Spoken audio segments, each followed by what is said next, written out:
अररिया के शिक्षाविद एपीएस के फाउंडर डायरेक्टर तुफैल अहमद साहब का निधन से शिक्षा जगत में शोक की लहर फैल गई।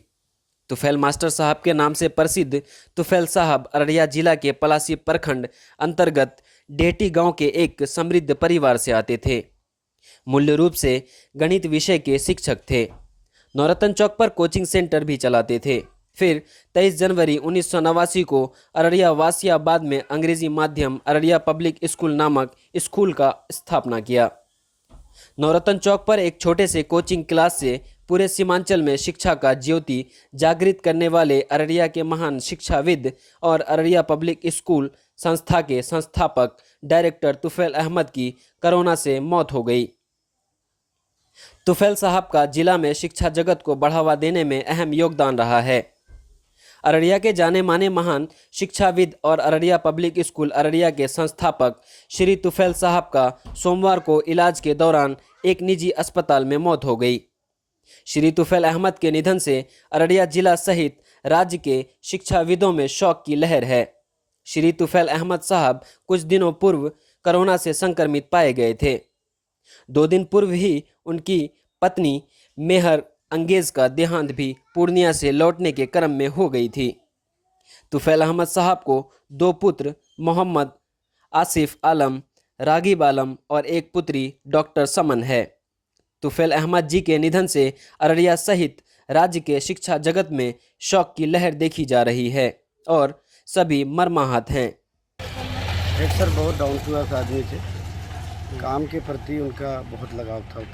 काम के प्रति वो मैनेज नहीं कर सकते थे कुछ। ऑन ड्यूटी होते थे, तबीयत ख़राब होने के बाद भी रात में भी कभी कभी वहीं सोते थे उस कैंपस में। हम लोग तो आए थे 2000, हम लोग वहाँ से 12 में 10th किए हैं और हेड सर हमेशा हमको अप्रिशिएट किए। कई बार कई प्रोग्राम करवाए एपीएस में, तो इस वजह से भी सर से बहुत करीब थे हम। हेड सर हमारे पीछे भी हमारी तारीफ़ करते थे प्रेयर में।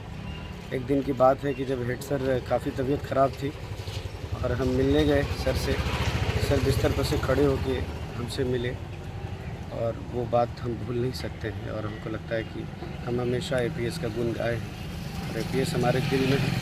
हम यही कहेंगे कि वो मेहनती आदमी थे और ऐसे आदमी बहुत कम हैं। आपका नाम? मेरा नाम मोहम्मद रिज़ा फैज़ी है और मैं एपीएस से ही पढ़ा हूँ।